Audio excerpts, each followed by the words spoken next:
Happy holidays, everybody, and Tony here with a tribute to a Christmas special from a cartoon series that I remembered catching rather sporadically, but nowadays as a grown up, I can definitely respect the legacy it managed to leave on the hardcore fans of this particular show.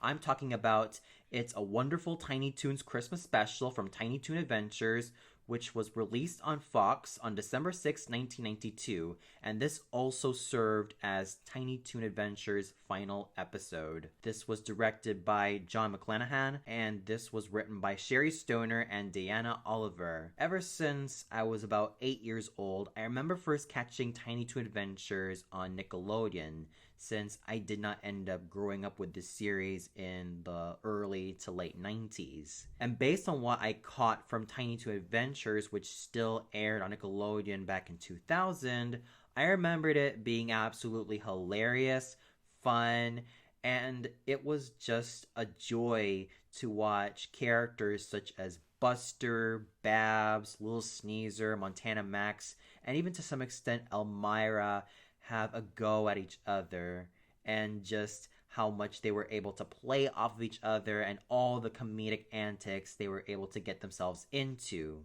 I also remembered catching a bit of this back when I was 11 when it aired on Cartoon Network, especially when I was traveling to Minneapolis alongside my grandmother. And I also remembered catching bits and pieces of it on China's Pearl TV.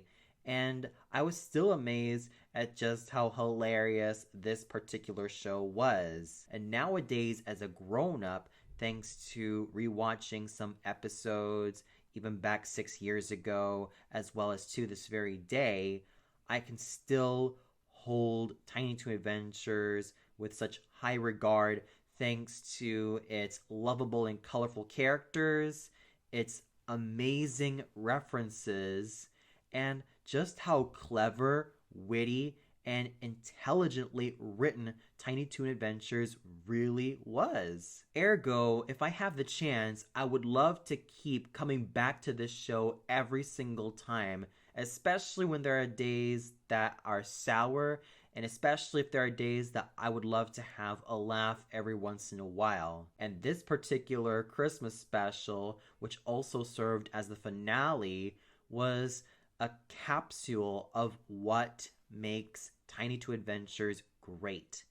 The intelligent writing, the absolutely fun references, especially if you are a fan of film and classic film at that, and the wonderful voice acting to be found from John Kassir, who replaced Charlie Adler, all the way up to Kath Soucie, as well as Dan Castellaneta. One can never forget the iconic Tiny Toon Adventures theme song, but this time it fits the holiday mood and replaces some of the lyrics. And it ends with "To Grandma's House We Go," which I thought was just so cute. Then the episode starts with a lovely opening with the Buffalo Gal Won't You Come Out Tonight motif being used. And what I loved about the opening scene to It's a Wonderful Tiny Toon Christmas special was the implementation of the snow and the atmosphere in order for us, the audience, to soak in that wonderful holiday magic. We even hear the voices of Babs Bunny, Lil Sneezer, Hampton, and even Plucky Duck, each of them praying for Buster's return. And it's also revealed that God and the guardian angel Harvey have also heard their prayers, and they know why. And it's because Buster felt like he was such a failure. We're also led to the first highlight of this particular Christmas special, and that is Buster's and Babs' song when they're scaling down the mountain with their toboggan Rosebud. And we even get to see a cameo of a blue-skinned Grinch and his pink fur dog Max, which I thought was a very nice homage to the Grinch Who Stole Christmas. Buster's and Babs' song and dance number have been interrupted by Montana Max, who is so disgruntled that he did not get any part. And the main reason why he did not get any part was because he ended up being late. And his excuse was because he was skiing with Morgan Fairchild, but ended up having an accident, thus injuring his leg. Wanting revenge against Buster, he decides to sabotage the entire Christmas pageant, being witnessed by two TV executives, Edward and Fran. First, as Little Sneezer is about to perform his scene as Ebenezer Scrooge, Montana Max ends up sprinkling pepper from the wings as Little Sneezer ends up, of course, letting out a huge sneeze. He even takes advantage of Babs' feelings towards Buster, especially considering that she is also involved in a music video alongside Cher, in which the two of them have to do a singing and skating number. In order to further sabotage Cher's and Babs' skating number, he even saws a hole within the ice as he prepares piranhas to absolutely wail it on Cher. Finally, after much begging and pleading from Plucky Duck, he even performs his little drummer boy number alongside William Shatner, only for the microphone to be filled with dynamite and explode. All these sabotages mean that Max ended up being in charge of the entire Christmas pageant, with all of the other Tiny Toon characters putting the blame on Buster, thus making him depart from the project, as well as hopefully departing from the show. That is until he ended up being stopped by Harvey, his guardian toon angel. And of course, I loved that little banter that Buster and Harvey had, as after Harvey states that he is his toon guardian angel, Buster then states that, yes, and I'm Frank Capra. And Frank Capra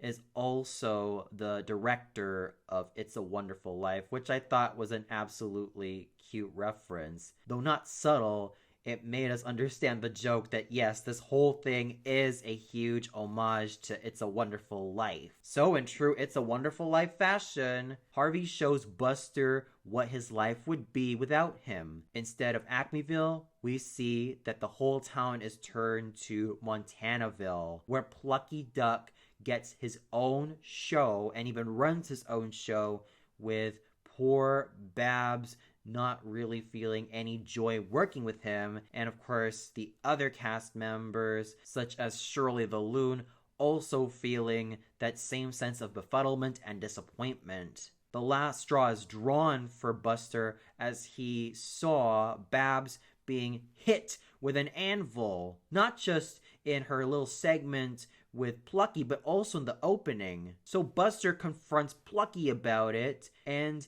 he even asks him if he's goofy or if he's out of his mind. And once Plucky ended up receiving that if Buster was a spy from Disney, and he even has Arnold and Sneezer, known as Sleazer in the alternate universe, kick him out, with Plucky Duck stating, "That'll teach ya, Katzenberg," which I thought was just a nice little jab at Disney in the most ironic and the most hilarious way. Furthermore, instead of Acme University, the school ends up being turned into Montana Max's Business University, with Montana Max acting as the school's dean. What's worse is that instead of comedy classes, everyone there is taught how to be prostitutes, or in a more irreverent fashion, sluts. Even more hard-hitting for Buster is what happened to Babs, as she ended up being jaded. But once she ends up encountering Buster again, she then perceives him as her stalker and runs away from him. In his desperate moment,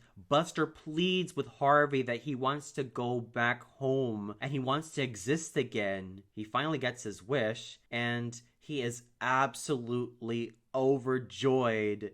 And he even gives a Christmas greeting to us, the audience, as well as the whole world, which we as the audience also felt for his joy of returning back to Acmeville. And it turns out that Montana Max's vision of the Christmas pageant is an absolute flop. once Buster ends up returning, the other Toons are absolutely overjoyed to be reunited with him, especially since Babs ended up finding Buster. And we also get my absolute favorite highlight from this particular Christmas episode, and that is the final song, especially seeing all our favorite Tiny Toons characters on the sleigh. And we even get a nice little homage of a Charlie Brown Christmas, with Buster Bunny as Charlie Brown and Babs Bunny as Lucy Van Pelt. And of course, Arnold the Pitbull having a little dance number alongside Cher, which I thought was absolutely fun. And they also looked really lovely together. And the cherry on top of this cathartic cake was seeing Montana Max as the Christmas star atop the Christmas tree, about to be kissed by Elmira, which I thought was so satisfying. And it made me say, serves you right, you little shit. You definitely deserved it after everything you've done. And I was laughing with catharsis, laughing with such glee that this punk ended up getting what was coming to him. And the episode managed to end on a very sweet note, with a nice little reminder to Buster that if ever he feels crummy, he can always rely on his true friends. And of course, Harvey, Buster's Toon Guardian Angel, turned out to be none other than Bugs Bunny. And after the credits roll, Go-Go ends up wishing us a very happy holidays, which was an absolutely lovely way to end this particular show. And of course, a rather nice way to end the Tiny Toon Adventures series, which in turn was also quite bittersweet. So overall, it's a wonderful Tiny Toons Christmas special. Was a huge bushel of fun, laughter, joy, and really clever writing that made me love this show to my heart's content. Every single character, especially Montana Max and his signature delightful meanness, was absolutely lovable, and I rooted for each and every one of them, especially Buster. And this Christmas episode does serve as a firm reminder that Buster is the glue who holds everybody together. Without Buster, Babs would not have had someone fun to play off of. And what was also great about this particular Christmas episode was, of course, Buster finally admitting his love to Babs. After Babs' initial jealousy towards Cher, she now understood through Cher that Buster just wanted advice of what he wanted to give to Babs. And Babs finally got her answer through his kiss, which definitely sealed Buster Bunny and Babs Bunny as an item. And it was definitely a wonderfully bittersweet way to end Tiny Toons Adventures. It was a lot of fun seeing all these Toons have their banters and work off of each other in a way that made us, the audience and fans of Tiny Toon Adventures, root for them and fall in love with all of their escapades. And there was something in my mind that said I would have wanted to have a whole lot more. At least the whole exciting ride with Tiny Toon Adventures didn't stop, as we also had movies such as How I Spent My Summer Vacation, as well as the Spring Break movie, to further satiate my cravings for more Tiny Toon Adventures. So without mincing any words, it's a wonderful Tiny Toons Christmas special.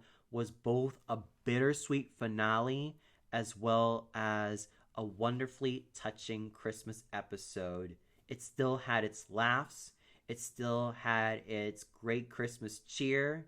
It managed to use the jokes so well as the references. The ride was so fun from beginning to end. And of course, the voice actors were what made their characters come to full flesh and blood. And I had to salute every single one of the people behind the scenes for bringing this particular Christmas special to life. And for those of you who caught It's a Wonderful Tiny Toons Christmas special from Tiny Toon Adventures, what'd you think of it? Did you really love all the references from It's a Wonderful Life to A Charlie Brown Christmas to a lot of the other movie references that you caught? Was there a particularly favorite moment that you enjoyed, especially considering the relationship Harvey and Buster had as guardian angel and his ward, respectively? Or did you feel like there was something about this particular Christmas special that just didn't really gel well with you? Or did you also feel that this did not deserve to be the final episode? Comment below and let me know. Well, that's it for my tribute to It's a Wonderful Tiny Toons Christmas special from Tiny Toon Adventures. Stay tuned much later where I do a tribute to the Animaniacs Christmas specials. So until then, happy holidays, everybody!